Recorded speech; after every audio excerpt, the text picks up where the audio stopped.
Beberapa hari terakhir, publik sepak bola Indonesia diramaikan oleh kabar mengejutkan. Miliano Jonathans, penyerang muda berbakat asal Belanda, disebut-sebut telah menolak panggilan timnas U21 Belanda yang oranye demi memilih Indonesia. Kabar ini berawal dari cuitan Danny van Laar, pemimpin redaksi media Belanda Voetbal Premier, yang menyatakan bahwa pemain FC Utrecht tersebut kini tengah menjalani proses naturalisasi sebagai warga negara Indonesia. Klaim itu dengan cepat menyebar luas, memantik perdebatan di kalangan penggemar sepak bola. Ada yang menyambut dengan antusias, menyebutnya sebagai kemenangan besar PSSI dalam persaingan dengan KNVB. Ada pula yang mengingatkan agar publik tidak terlalu cepat bereuforia, sebab naturalisasi bukan proses instan dan kontribusi pemain muda di level internasional masih harus diuji.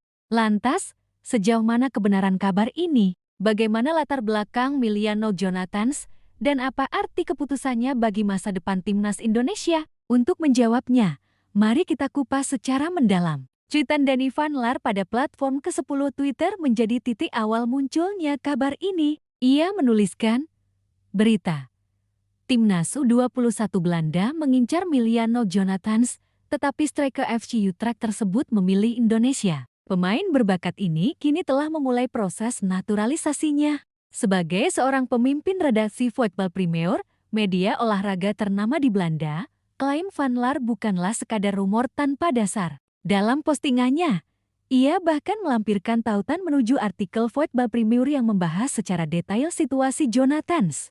Artikel tersebut menegaskan bahwa PSSI tengah mengupayakan segala cara agar Jonathans bisa segera menjadi bagian dari skuad Garuda. Menariknya, Belanda sejatinya sudah memasukkan nama Jonathans dalam daftar sementara yang oranye. Namun, pilihan sang pemain untuk Indonesia membuat peluangnya bersama timnas Belanda hampir tertutup. Fakta inilah yang kemudian menjadi dasar pemberitaan banyak media di Indonesia, dari yang bersifat informatif hingga euforia. Namun, di titik inilah pentingnya klarifikasi.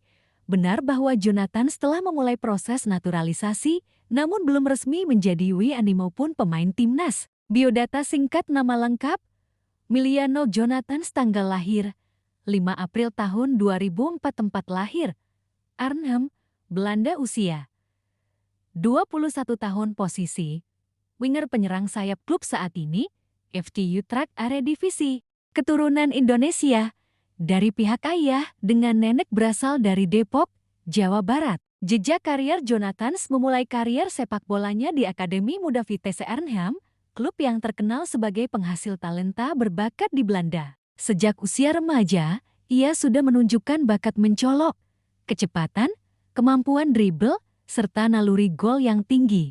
Di Vitesse, ia berkembang hingga masuk skuad utama di kompetisi Keukenkampioen Divisi Liga Kasta kedua Belanda. Penampilannya cukup mencuri perhatian dengan kontribusi gol dan assist yang stabil. Pada Januari tahun 2025, Jonathans resmi pindah ke FC Utrecht. Meski masih beradaptasi, ia langsung mendapatkan menit bermain reguler. Dalam 13 laga awal bersama Utrecht, ia mulai menunjukkan potensinya sebagai winger yang eksplosif. Statistik musim 2024/25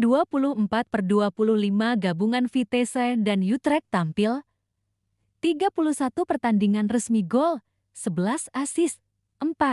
Untuk ukuran pemain berusia 21 tahun, catatan ini termasuk impresif. Rata-rata kontribusi gol setiap 2,3 pertandingan menandakan produktivitasnya cukup tinggi. Naturalisasi pemain keturunan bukan hal baru. Beberapa tahun terakhir, PSSI memang aktif mencari pemain diaspora, terutama dari Belanda, yang memiliki darah Indonesia. Hal ini wajar, mengingat banyak keluarga keturunan Indonesia yang bermigrasi ke Belanda sejak era kolonial. KNVB dan yang oranye. Federasi Sepak Bola Belanda KNVB awalnya memasukkan Jonathans dalam daftar sementara skuad yang oranye timnas U21 Belanda. Dengan performanya yang konsisten, ia memang dianggap layak mendapat kesempatan. Namun, KNVB tidak bisa memberikan jaminan tempat reguler bagi Jonathans. Di sisi lain, PSSI datang dengan tawaran konkret.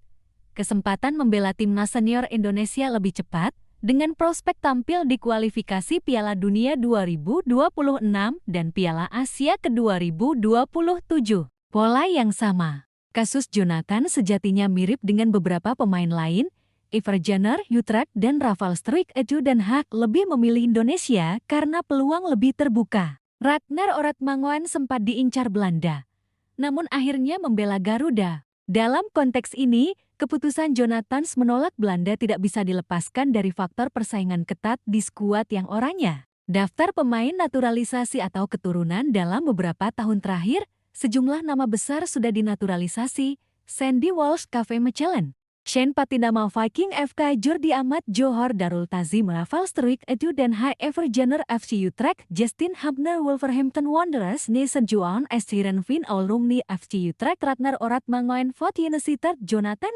diproyeksikan menjadi bagian dari generasi kedua naturalisasi, yakni pemain muda yang bisa membela Indonesia. Untuk jangka panjang, tujuan PSSI jangka pendek, memperkuat skuad Garuda di kualifikasi Piala Dunia ke-2026. Jangka menengah, membangun fondasi untuk Piala Asia ke-2027.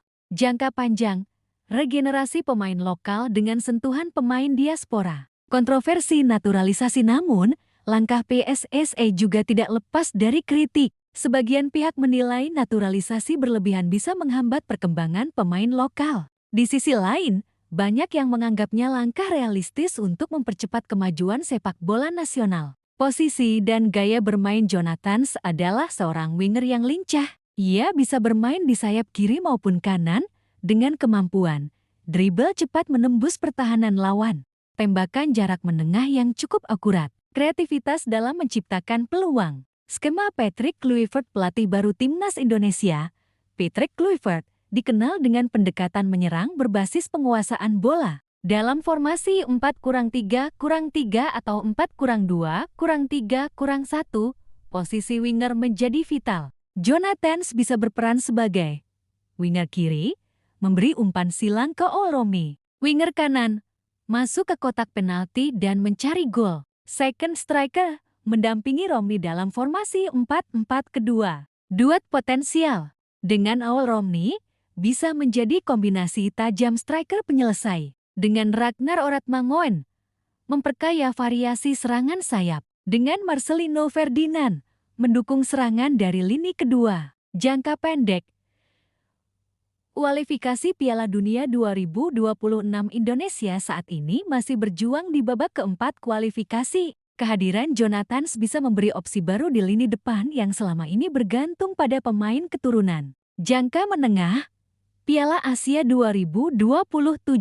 Dengan usia baru 21 tahun, Jonathan akan berada di puncak performa saat turnamen ini digelar. Ia bisa menjadi andalan utama bersama generasi muda lain seperti Marcelino Ferdinand, Justin Hubner, dan Rafael Struijk. Jangka panjang, regenerasi jika proses adaptasi berjalan lancar. Jonathan bisa menjadi salah satu wajah utama generasi baru timnas Indonesia di era 2030-an. Berdasarkan penelusuran Cek Fakta, klaim bahwa Emiliano Jonathan menolak Belanda demi Indonesia memang benar adanya. Hal ini dikonfirmasi oleh media Belanda Voetbal Premier dan cuitan pemimpin redaksinya, Denny van Laar. Meski proses naturalisasi masih berjalan dan belum resmi tuntas, arah pilihan Jonathan sudah jelas.